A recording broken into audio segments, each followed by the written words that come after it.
Halo, apa kabar sahabat sisi lain dunia?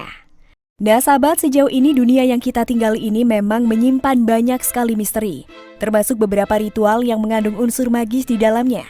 Salah satu benda yang dijadikan sebagai objek dalam ritual magis tersebut biasanya adalah boneka.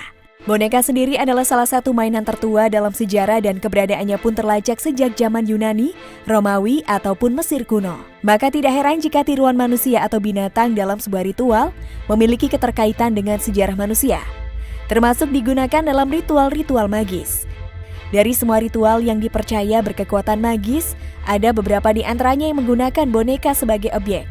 Nah sahabat, berikut ini adalah 5 ritual magis yang menggunakan boneka sebagai objeknya.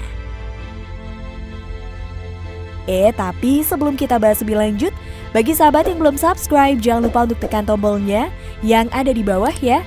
Terus juga nyalakan loncengnya, biar sahabat semua tidak ketinggalan informasi menarik lainnya dari sisi lain dunia. Lukah Gilo. Lukah Gilo merupakan kesenian tradisional dari masyarakat suku Minangkabau yang tinggal di Sumatera Barat. Kesenian ini mirip dengan jailangkung dan dikendalikan oleh seorang pawang. Istilah Lukah Gilo sendiri berasal dari bahasa Minangkabau, di mana luka berarti alat tangkap ikan yang terbuat dari anyaman rotan dan gilo berarti gila.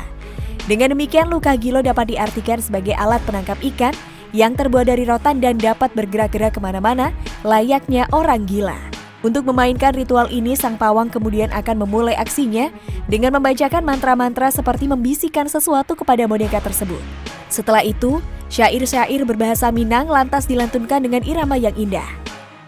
Suasana magis pun kian terasa dan aroma mistis semakin kental begitu alat musik telempong dan gendang berbahan kulit sapi mulai ditabuh.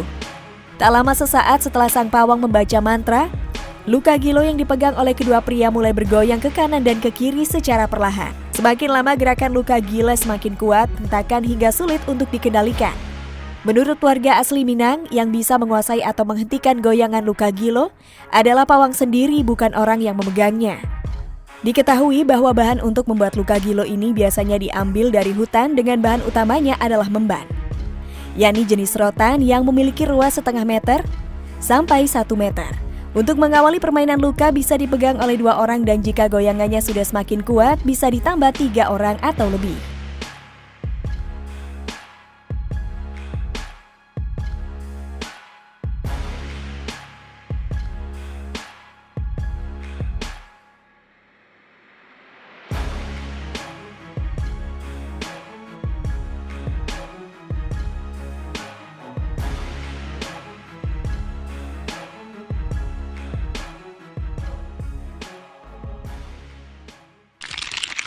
Nitowo.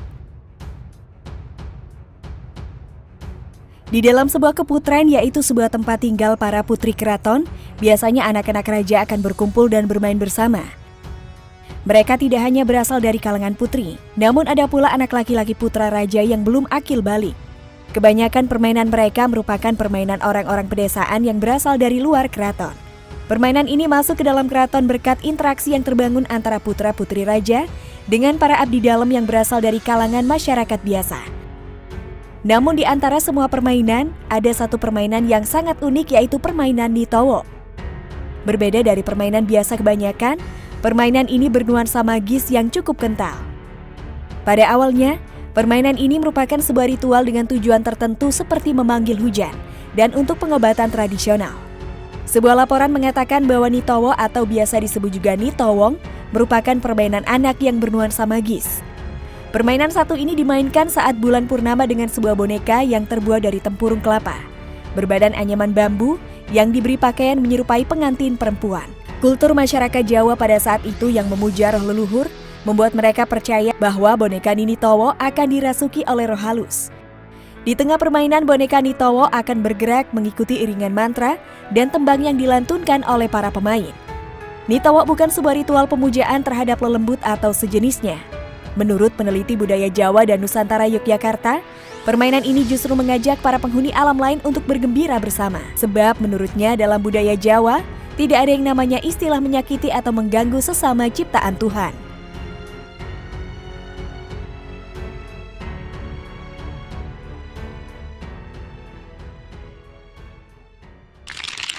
Ushi no Kokumairi.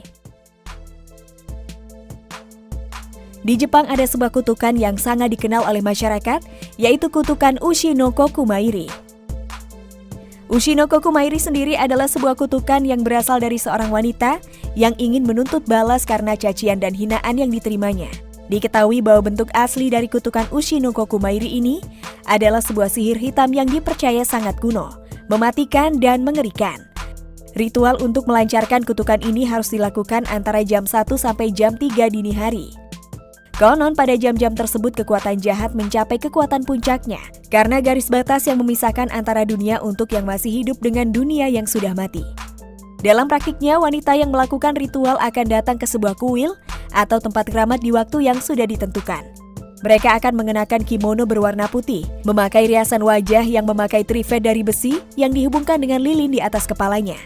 Selain itu, mereka juga akan membawa sebuah boneka jerami yang disebut waranio, yang memiliki bagian tubuh korban dan sebuah palu.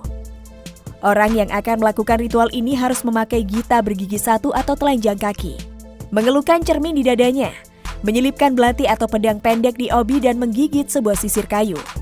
Diketahui bahwa sisir kayu akan membantu sang pelaku ritual akan tetap diam karena ritual ini menuntut ketenangan.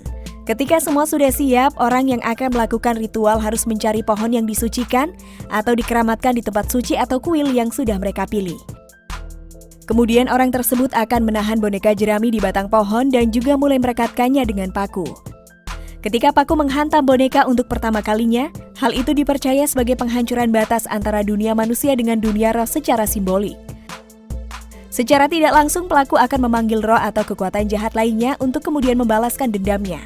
Korban akan mulai merasakan sakit di bagian tubuh boneka jerami yang dipaku.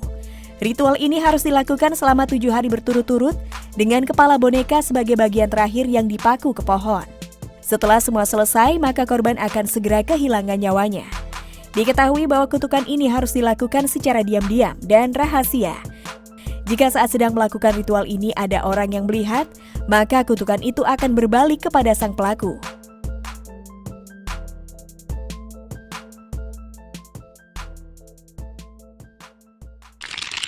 Si Gale-Gale. Sumatera Utara adalah sebuah provinsi di Indonesia yang terletak di bagian utara Pulau Sumatera dan merupakan provinsi dengan jumlah penduduk terbesar keempat di Indonesia. Jika berbicara tentang Sumatera Utara, tentu ada banyak sekali hal menarik yang menjadi ciri khas daerah yang menjadi rumah bagi suku Batak tersebut. Salah satunya adalah budaya dari Sumatera Utara yang hingga kini menjadi daya tarik kuat dari daerah tersebut. Salah satu budaya yang populer di Sumatera Utara sendiri adalah tari Si Gale-Gale. Tarian ini adalah salah satu kesenian tradisional masyarakat suku Batak di wilayah Samosir, Sumatera Utara. Si Gale-Gale sendiri adalah sebuah boneka berbentuk manusia yang dapat digerakkan serta menari dengan diiringi oleh musik tradisional. Tarian ini biasanya sering ditampilkan di berbagai acara seperti acara adat, acara budaya, bahkan menjadi salah satu daya tarik bagi wisatawan yang datang ke wilayah Samosir. Menurut sejarahnya, boneka Si Gale-Gale ini kira-kira sudah ada sejak ratusan tahun yang lalu. Konon boneka tersebut berawal dari cerita seorang raja Samosir yang kehilangan anak satu-satunya yang telah meninggal. Raja saat itu sangat bersedih dan merasa sangat terpukul, hingga akhirnya jatuh sakit dan berbagai pengobatan telah dilakukan. Namun tidak ada hasilnya. Para penasihat raja kemudian membuat patung kayu yang menyerupai wajah anak raja.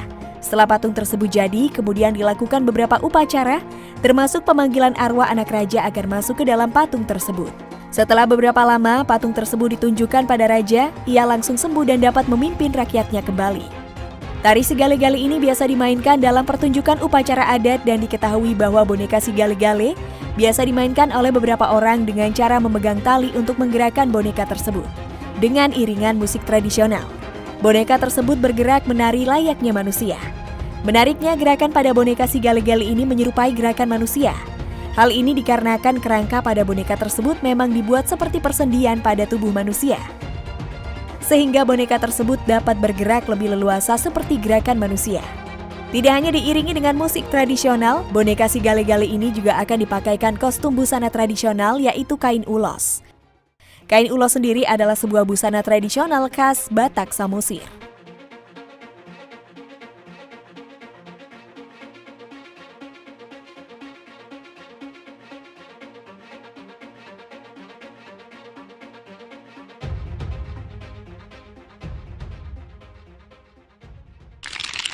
Boneka jerami voodoo.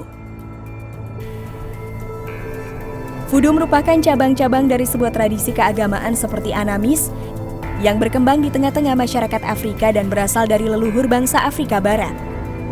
Voodoo sendiri terlahir di negara Benin, yaitu salah satu negara kecil di benua Afrika bagian barat, yang memiliki luas wilayah 114.763 km persegi dengan jumlah penduduk lebih kurang 16 juta orang. Disinilah tempat lahirnya agama voodoo yang mempercayai bahwa roh leluhur sebagai pemberi kehidupan dan keberkahan. Hampir 60% masyarakat Benin menganut voodoo sebagai agama nasional, di mana mereka menyembah leluhur dengan berbagai macam tradisi dan ritual. Salah satu bentuk tradisi dari masyarakat Benin Afrika merayakan kepercayaan agama mereka, yaitu dengan mengadakan sebuah festival besar setiap 1 tahun sekali. Festival voodoo itu sendiri adalah bentuk rasa syukur masyarakat, sekaligus pemberian kurban persembahan pada roh leluhur, dan pemberian upeti pada penyihir terkuat di wilayah tersebut. Diketahui bahwa acara festival voodoo ini diadakan dengan penuh hikmat melalui serangkaian acara, mulai dari upacara penyembelihan kambing untuk persembahan arwah, suara iringan musik, nyanyian masyarakat, tarian tradisional diwarnai dengan nuansa mistis, penari yang kerasukan roh leluhur. Dan yang paling unik dan aneh adalah tari-tarian jerami. Tarian jerami di sini adalah sebuah pertunjukan tarian boneka jerami besar. Ia akan menari dengan sendirinya tanpa ada bantuan manusia. Masyarakat sempat meyakini bahwa boneka jerami tersebut digerakkan oleh roh leluhur yang akan menunjukkan berbagai macam atraksi tarian. Tarian jerami voodoo ini merupakan salah satu tarian tradisional dari masyarakat Benin Gansis, di mana voodoo berbentuk jerami besar dengan sendirinya akan menari, mengikuti suara musik dan lagu yang dibawakan masyarakat. Lari ke sana kemari dan beratraksi layaknya seorang manusia yang sedang menari. Hal ini dilakukan oleh penyihir terkuat yang akan membacakan doa dan melakukan sebuah ritual pada sebuah patung atau boneka jerami tersebut, yang kemudian boneka jerami ini akan bergerak dan menari dengan sendirinya. Nah sahabat, itulah beberapa ritual magis yang menggunakan boneka sebagai objeknya. Bagaimana menurut pendapat kalian sahabat? Jangan lupa untuk berkomentar di bawah ya.